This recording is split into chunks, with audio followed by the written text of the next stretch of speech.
Beleza, galerinha? Vamos aqui, ó, no 12, bora lá.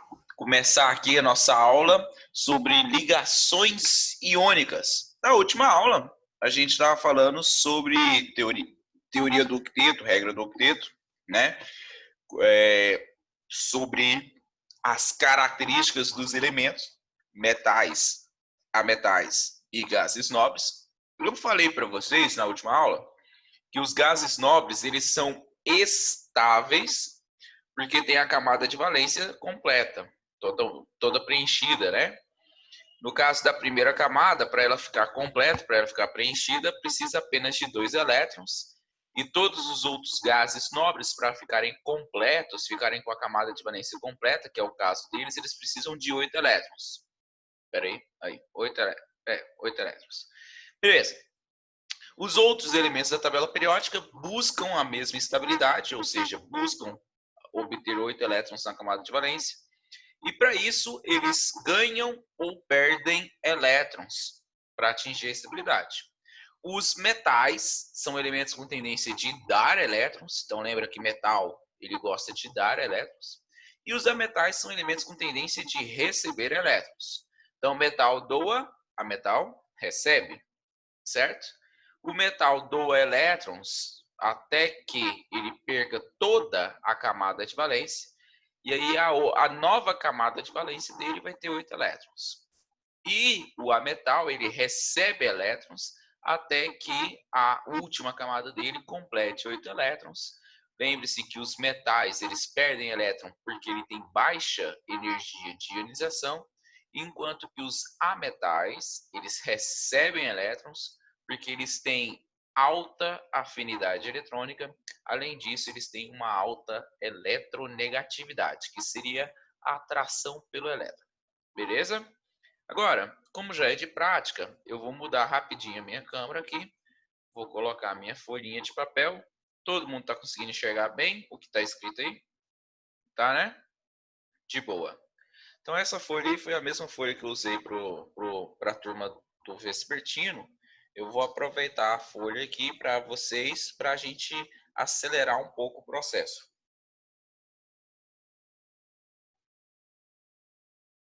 Beleza. Então, ó, vamos falar sobre ligação iônica. Quais são as características da ligação iônica? Primeira coisa, né? A ligação iônica, ela é formada sempre por um metal e um ametal, né? Então, a ligação iônica é formada por metal e ametal. Lembrando que os metais, eles doam elétrons e os ametais, eles recebem elétrons para se estabilizar. Então, o metal vai doar o elétron para o ametal. E aí, quando isso acontecer, vai haver ali, como eu já escrevi ali, vai haver a transferência de elétrons. E na transferência de elétrons, você tem formação de íons. Lembrando que o íon positivo, ele é chamado, quer dizer, de cátion. E o íon negativo, ele é chamado de ânion. Certo? Ou seja, você pode concluir que o metal, que é quem perde elétrons, fica positivo, vai sempre formar um cátion. E o ametal, que é quem ganha elétrons, fica negativo, vai sempre formar um ânion. Agora, acontece aqui uma atração eletrostática, uma interação eletrostática entre cargas opostas. E como você já sabe, os opostos, eles se atraem. Então, esse cátion positivo e esse ânion negativo, eles vão se atrair mutuamente, de tal forma que eles vão tentar ou vão permanecer unidos, certo? Então, isso aqui é a característica de uma ligação iônica. Lembrando que a interação entre esses íons é uma interação eletrostática e ela é considerada uma interação forte. Então, vai ser difícil você conseguir separar uma partícula da outra aqui, ó, conseguir quebrar essa interação que existe entre elas. Tranquilo? Beleza. O exemplo mais comum, o exemplo que sempre aparece, é aquele exemplo que está em todos os livros e também em questões, né, aparece com frequência, é o exemplo do composto formado entre Na e Cl. O Na, a primeira coisa que você tem que fazer para identificar qual que é a fórmula do composto formado é identificar a família dele. O Na é da família 1, ou também conhecida como 1A. E quem é da família 1 ou 1A é classificado como sendo metal, ou seja, tendência de perder elétrons, de doar elétrons, ok? Enquanto que o cloro, ele é da família 17, ou também conhecida como 7A. Quem é da família 17 ou 7A é classificado como uma metal, tendência de receber elétrons. Ele é conhecido como halogênio, e esse aqui é conhecido como metal alcalino, que todo mundo da família 1A é chamado de metal alcalino. Beleza. Existem a representação de Lewis e a representação do composto para isso daqui. O Lewis, ele representa os elétrons que existem na camada de valência. Então, lembra que a representação de Lewis, ela sempre vai demonstrar os elétrons da CV, ou seja, da camada de valência. O que acontece aqui? Ó? O sódio, por ser da família 1A, eu posso colocar um pontinho do lado dele aqui, que representa o único elétron que ele tem na camada de valência. E o cloro, por ser da família 17 ou 7A, eu posso colocar 7 pontinhos aqui ao seu redor, que representam os 7 elétrons que ele tem na sua camada de valência. O sódio, sendo metal, ele é doador de elétron. O cloro, sendo ametal, ele é recebedor de elétron. O elétron ele é transferido de tal forma que esse sódio aqui, ó, ele vai ficar com uma carga positiva. Estou fazendo destaque na carga positiva, porque ele perdeu o elétron que ele tinha. O elétron que ele tinha vem para a estrutura do cloro. O cloro passa agora a ter 8 elétrons. 1, 2, 3, 4, 5, 6, 7, 8. E ao ganhar um elétron, ele vai passar a ter uma carga negativa, que eu vou fazer destaque aqui também. Certo? Então, o sódio ficou positivo, o cloro ficou negativo. Existe uma interação entre o positivo e o negativo, que mantém esses dois caras juntos. E o que mantém esses dois caras juntos é a atração eletrostática, ou seja, a ligação iônica que existe entre eles. De tal forma que você tem a formação de um composto que é o NaCl. Esse NaCl todo mundo já deve conhecer aí o nome dele. Ele é chamado de cloreto de sódio. E esse cloreto de sódio, ele é o principal componente do sal de cozinha. Apesar de que o sal de cozinha tem outros componentes além do cloreto de sódio.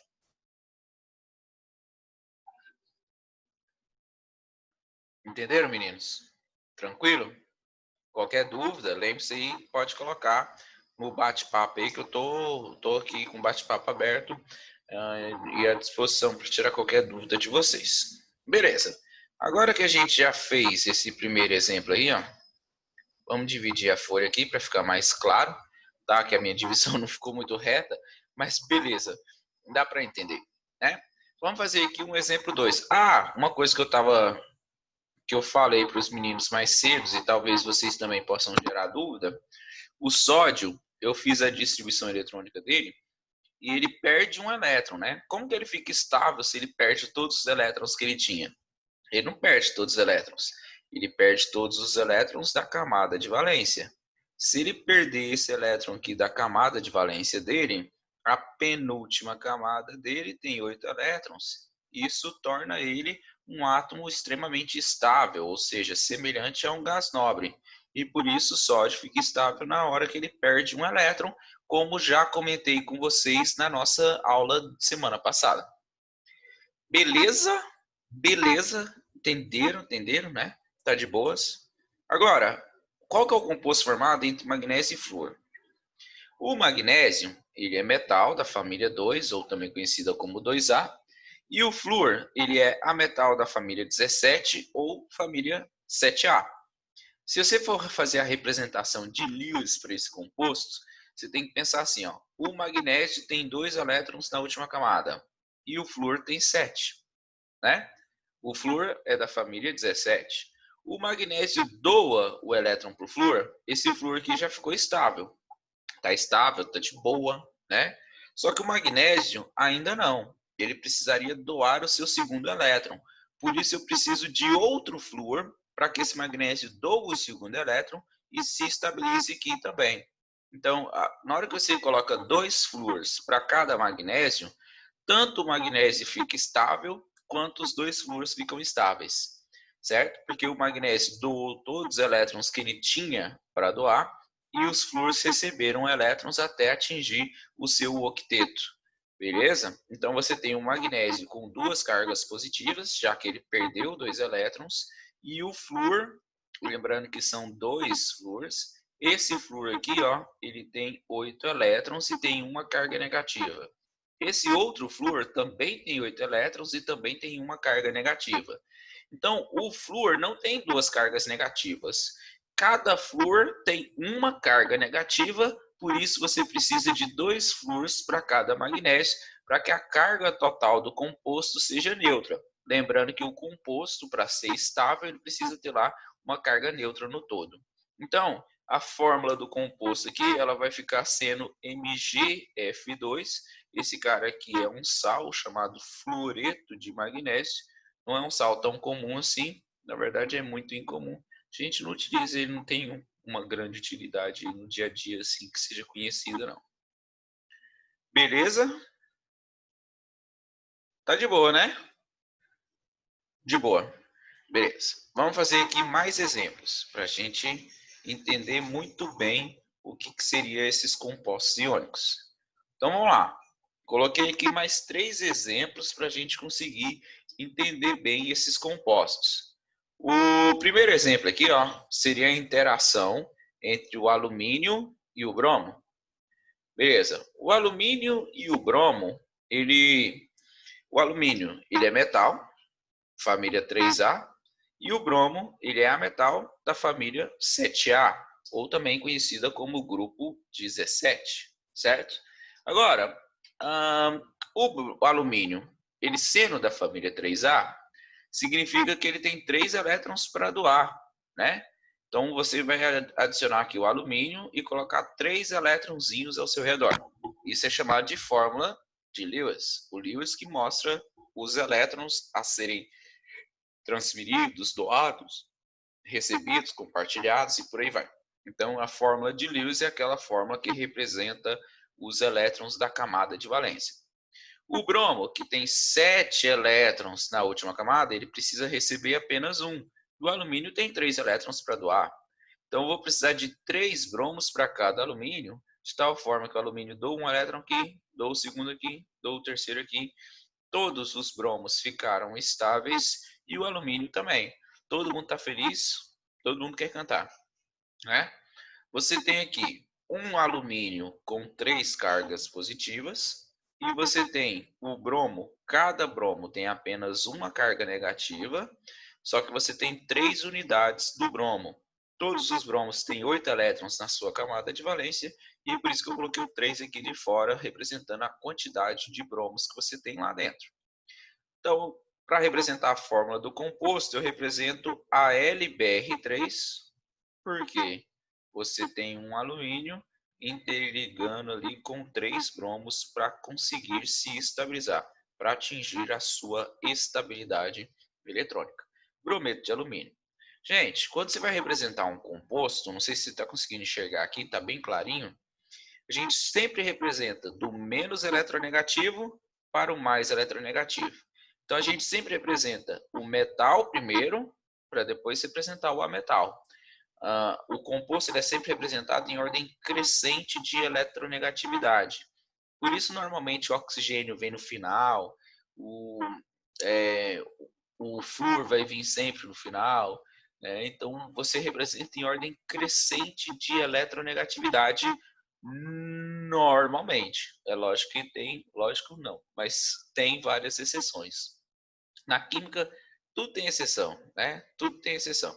Porque a química foi sendo descoberta e aí, aos poucos, e aí alguma coisa que já tinha sido padronizada antigamente por algum cientista, ela pode ter um outro padrão depois, mas como já era acostumado a algum termo, alguma coisa, eles colocam como exceção. Mas tem sempre exceção na química. Agora, se você pega o potássio e o oxigênio, o potássio ele é da família 1 e o oxigênio é da família 6. Esse cara aqui é um metal alcalino, esse cara aqui é um calcogênio. Bom, e é interessante que você saiba onde está localizados os elementos na tabela periódica, principalmente não, que você saiba os principais elementos, onde eles estão localizados na tabela periódica. Porque no Enem, não vem tabela periódica. Então, alguns elementos é interessante que você saiba onde eles estão posicionados. Você não precisa decorar a tabela periódica inteira, mas os metais alcalinos terrosos, os calcogênios, os halogênios, é interessante que você saiba quem são, tá? Família 1A, 2A, 6A e 7A. É interessante que você saiba os primeiros ali, os 3 primeiros de cada uma dessa família, porque não vem tabela periódica e eles são elementos muito frequentes nos compostos daí do nosso dia a dia. Bom, aqui o potássio tem apenas um elétron para doar e o oxigênio precisa receber 2 elétrons. Então, um potássio não é suficiente para estabilizar o oxigênio. O potássio doa o elétron, o oxigênio está precisando de mais um. Então, vem outro potássio e doa o segundo elétron para conseguir estabilizar tanto o potássio quanto o oxigênio. Você tem aqui 2 potássios, cada um desses potássios não doou apenas um elétron, então ele tem apenas uma carga positiva. E o oxigênio, ele recebeu ali, ó, ele tinha 6 elétrons, ele recebeu um par de elétrons, ficou com 2 cargas negativas e você tem um átomo de oxigênio só. Por isso, a fórmula do composto aqui, ó, a gente vai representar K2O, que é chamado dióxido de potássio, né? Esse K2O, você tem 2K para cada oxigênio, porque o oxigênio precisa de 2 elétrons e o K só tem um elétron para doar. Se eu pego aqui, ó, enxofre e cálcio. O enxofre é da família 2A, o cálcio é da família 6A. O enxofre é metal alcalino terroso, o enxofre é calcogênio, família 6A. O enxofre tem 2 elétrons para doar, desculpa, o cálcio tem 2 elétrons para doar, eu falei enxofre, e o enxofre ele tem 2 elétrons para receber. Então aqui tem 2 para doar, 2 para receber. Precisa repetir algum deles? Não, já é suficiente para eles se estabilizarem, um cálcio e um enxofre, de tal forma que o cálcio vai ficar com 2 cargas positivas, o enxofre com 2 cargas negativas, e aí esse composto ele vai ser ali um composto estável, porque ali todo mundo atingiu a sua estabilidade segundo a regra do octeto, né? Beleza? Todo mundo entendeu isso aí?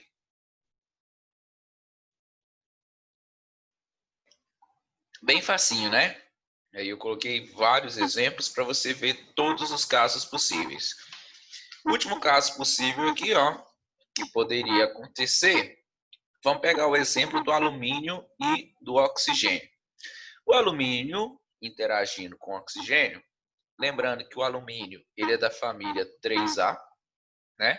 Ou seja, ele tem 3 elétrons na última camada. O oxigênio é da família 6A, ou seja, ele tem 6 elétrons na última camada. O alumínio, ele é metal. Eu nem escrevi aqui, ó, mas a gente já conhece o alumínio, já sabe que ele é metal. E o oxigênio, eu sei que ele é um ametal. Então, o alumínio vai doar elétrons, o oxigênio vai receber elétrons, de tal forma que todo mundo vai ficar estável. O alumínio, para ficar estável, ele precisa perder todos os 3 elétrons que ele tem ali.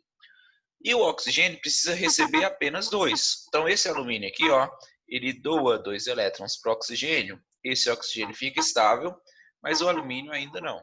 Então, repito o oxigênio. O alumínio doa elétron para esse segundo oxigênio. O alumínio fica estável, mas esse oxigênio ainda não. Vou colocar outro alumínio, que doa um elétron para o oxigênio, tornando ele estável. Mas esse alumínio precisa doar mais 2 elétrons. E aí eu coloco um terceiro oxigênio, onde esse alumínio vai doar elétrons para ele e vai se tornar um átomo estável, né? Então aqui todo mundo ficou estável. Você precisa de 2 alumínios que perderam 3 elétrons e você precisa de 3 oxigênios que ganharam 2 elétrons cada um deles. De tal forma que aqui o número de elétrons total que foi perdido foi 6 e aqui o número de elétrons total que foi recebido foi 6, né? Então, para ficar estável, você precisa de 2 alumínios interagindo com 3 oxigênios. Por isso, essa aqui é a fórmula do óxido de alumínio. 2 alumínios para cada 3 oxigênios. Beleza? Deu para entender, meninos? De boas? Né? Agora, os compostos iônicos, que são aqueles compostos formados por ligações iônicas, a gente vai começar a caracterizá-lo aqui agora. Ou seja, vamos identificar as suas propriedades, as suas características. Quando você tem um composto iônico, você tem o que é chamado de retículo cristalino. Vou até escrever aqui para ficar claro. Retículo cristalino.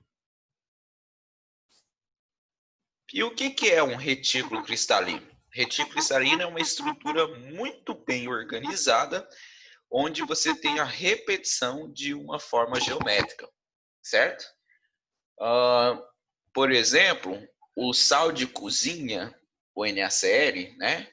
Ele tem um retículo chamado cubo de corpo centrado. É cubo de corpo centrado ou cubo de face centrado? Agora fiquei na dúvida, mas ele tem um retículo muito bem organizado. O nome desses retículos você não precisa lembrar, certo? É matéria mais de faculdade do que do ensino médio. Mas então ele tem um retículo cubo de corpo centrado. Então, se você for analisar o sal de cozinha, o NaCl, a estrutura dos íons aqui, ó, você tem o Na+, e o Cl-. Eles vão formar estruturas cúbicas. Aqui você tem uma estrutura quadrada, né? Bem simples. Mas imagine que aqui, ó, saindo do plano, perto daí da câmera, você tem um outro negativo, um outro positivo aqui, e assim por diante. É uma estrutura tridimensional. Ela não é plana igual está o meu desenho. O meu desenho é um corte de um plano, né? Para tentar facilitar a sua visualização. Mas onde tem um positivo, você está cercado por cargas negativas, né? E onde tem um negativo, você está cercado por cargas positivas, por todos os lados, para cima e para baixo também, certo? Então é uma estrutura muito bem ordenada e a interação que ocorre entre essas partículas são interações muito fortes. Então essa interação que eu falei aqui, ó, eu falei lá no começo, isso aqui é uma ligação iônica. A ligação iônica, ela é forte. E se ela é forte, vai ser fácil separar essas partículas?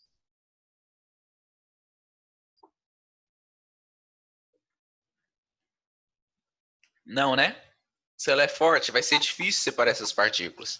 Para você conseguir separar essas partículas, você precisaria jogar muita energia. E se precisa de muita energia para separar essas partículas, significa que o ponto de fusão e o ponto de ebulição delas são pontos de fusão e de ebulição bem alto.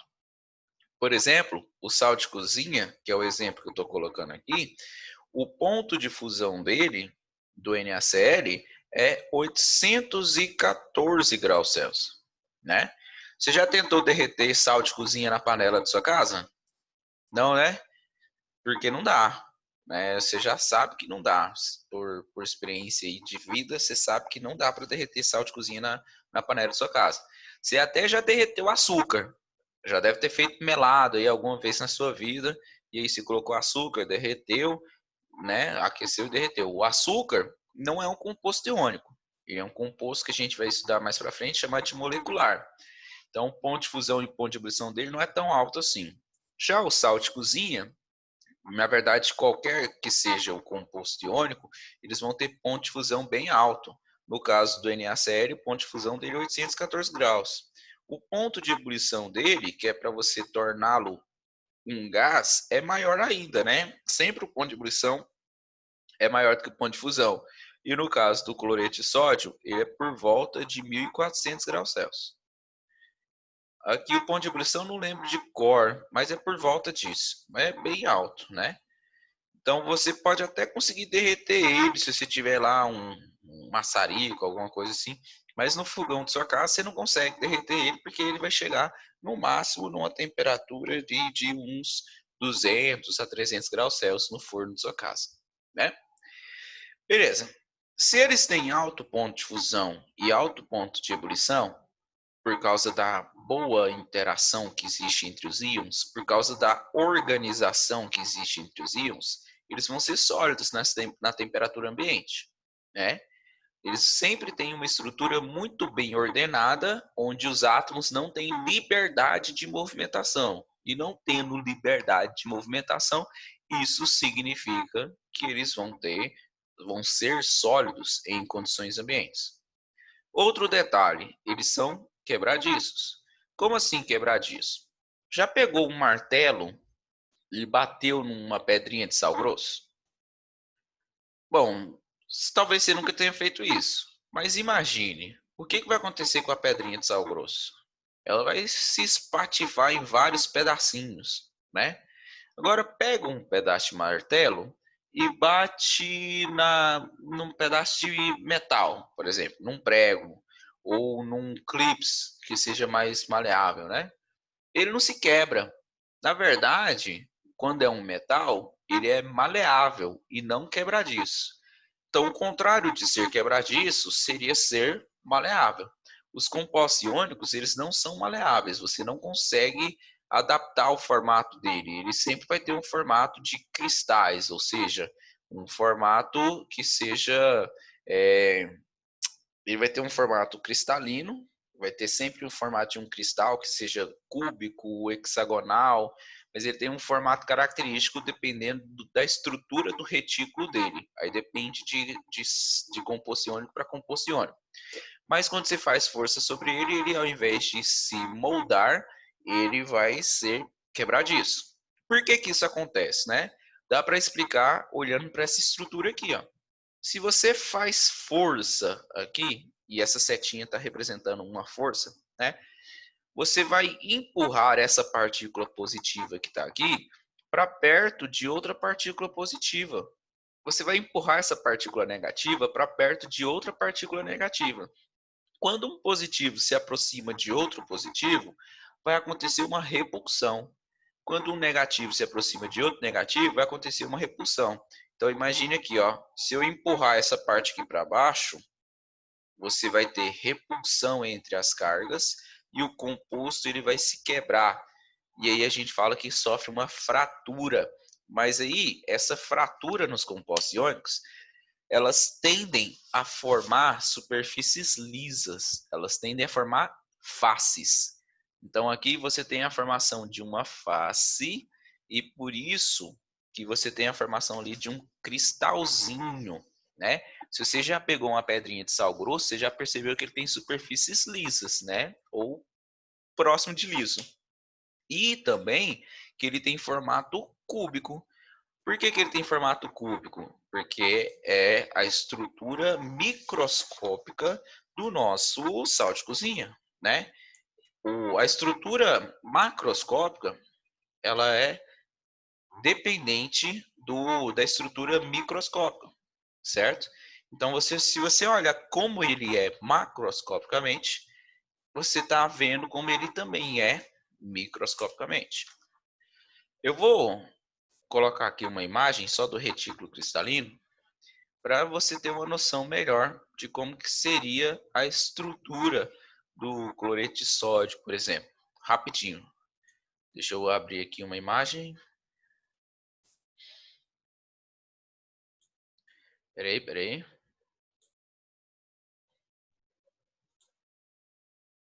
Então, ó.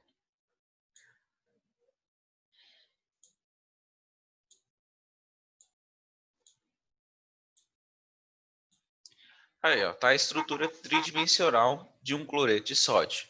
Ele tem uma estrutura cúbica, como você pode reparar bem aí nessa estrutura.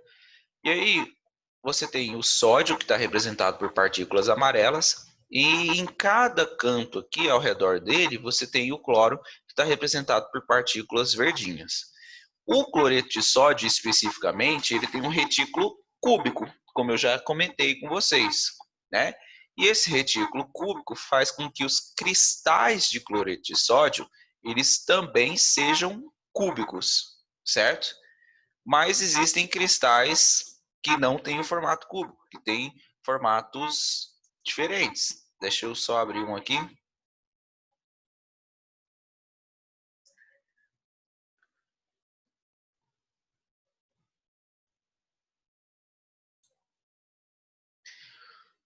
Porque lá no cloreto de sódio você pode perceber que a proporção em que eles interagem é de 1:1. Mas nem sempre a proporção vai ser de 1:1. E aí vai depender de como esses cristais se organizam para saber a proporção que existe entre eles, certo? Só abrir uma imagem aqui rapidinho.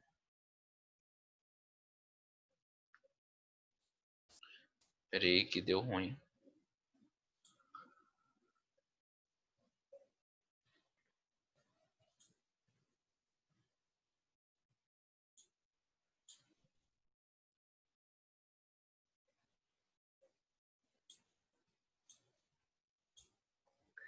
Aqui você tem a célula unitária, que seria a unidade de repetição. Aqui você tem um cubo de corpo centrado, onde você tem lá uma partícula positiva cercada por várias partículas negativas. Um cubo de face centrada. Aqui você tem uma estrutura hexagonal. Então, quando você pega um cristalzinho, por exemplo, uma joia preciosa lá, tipo uma pedrinha de esmeralda, você já deve ter visto aquele formato característico de pedrinhas de esmeralda.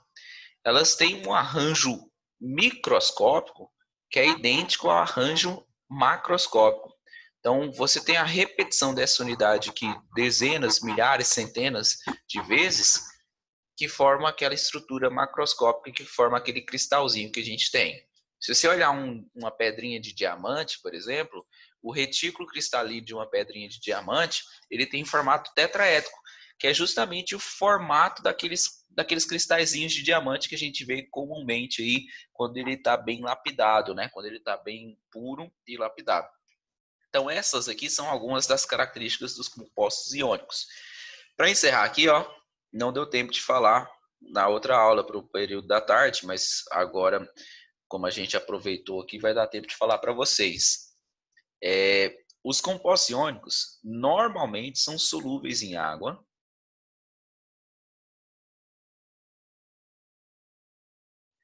Assim, logicamente, tem exceção, certo? E eles são bons condutores de eletricidade apenas em duas condições.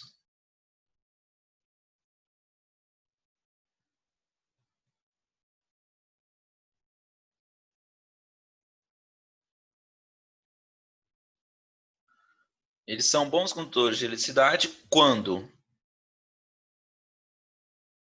dissolvidos ou fundidos. Quando eu falo fundidos, quer dizer que você aqueceu ele a tal ponto que ele se tornou líquido. Faz o seguinte, ó. Se você pega uma pedrinha de sal grosso, que é um composto iônico, e coloca ela na corrente elétrica, você não vai tomar choque. Né? Se você não encostar o seu dedo no fio de eletricidade, só encostar a pedrinha de sal grosso, você não toma choque, porque a pedra de sal grosso ela não conduz corrente elétrica. Assim como várias rochas, na verdade, todas as rochas, elas não conduzem corrente elétrica. E rocha, a maior parte, uma boa parte, é de composto iônico, são óxidos normalmente. Por exemplo, a hematita, que é uma rocha, é um principal componente de terra vermelha, né? Hematita. Compõe parte do nosso solo. Ela não é um condutor de eletricidade, é um composto iônico, né? Ela é um exemplo aí que também não é solúvel em água. Então, aqui tem várias exceções quanto à solubilidade, tá? Mas, se você pegar esse composto iônico e conseguir dissolver ele em água, tipo sal de cozinha, ou se você aquecer ele a tal ponto onde ele fica fundido, ou seja, ele derrete e fica no estado líquido, aí você vai ter que esse composto vai passar a conduzir corrente elétrica. Então, ele não conduz corrente elétrica quando ele está sólido, quando ele é puro, no estado sólido, mas ele conduz corrente elétrica quando você adiciona ele em água ou dissolve em algum solvente, ou também quando você funde ele, ou seja, quando você aquece ele a tal ponto que ele se torna líquido, certo? A gente pode perceber isso também analisando a condutibilidade elétrica da água salina, né? A água pura, água sem sais dissolvidos, ela não conduz corrente elétrica. Mas toda água que a gente encontra aí, ela tem sempre uma pequena quantidade de sais dissolvidos, pelo menos. A água potável, ela é uma água mineral, ela tem minérios, ela tem íons dissolvidos, porque esses minérios são formados por íons. Os minérios são compostos iônicos, né? Então, se você tem ali uma água mineral, uma água com íons dissolvidos, essa água vai conduzir corrente elétrica por causa dos íons dissolvidos e não por causa da água. Mas se você tem uma água salgada, que é uma água que tem muitos sais dissolvidos, que tem muitos íons dissolvidos, você vai ter uma condução elétrica ainda maior, porque quanto mais íons dissolvidos, maior a condução elétrica da nossa solução, da nossa substância. Então, essas são as principais características dos compostos iônicos. Todo mundo conseguiu entender aí? Tá de boa? Meninos, então por hoje é só isso. Vou encerrar a aula por aqui agora. Na próxima aula a gente continua falando sobre ligação covalente, tá? Vou voltar aqui a minha câmera. Vocês querem que eu volte as folhas para vocês tirarem print? Ou tá de boa?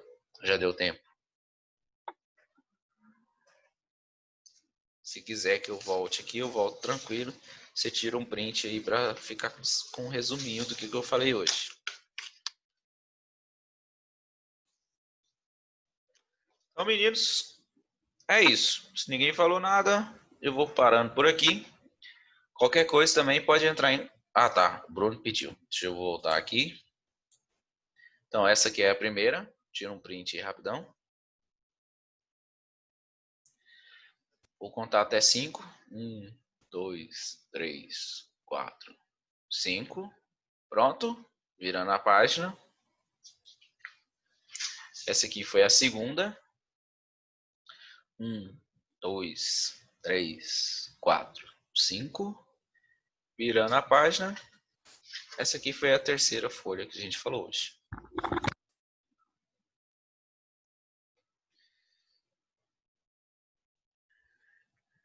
Bom, galera, a parte química geral, ela é mais tranquila, já que você estuda ela no 9º ano e depois se estuda de novo no 1º ano, né?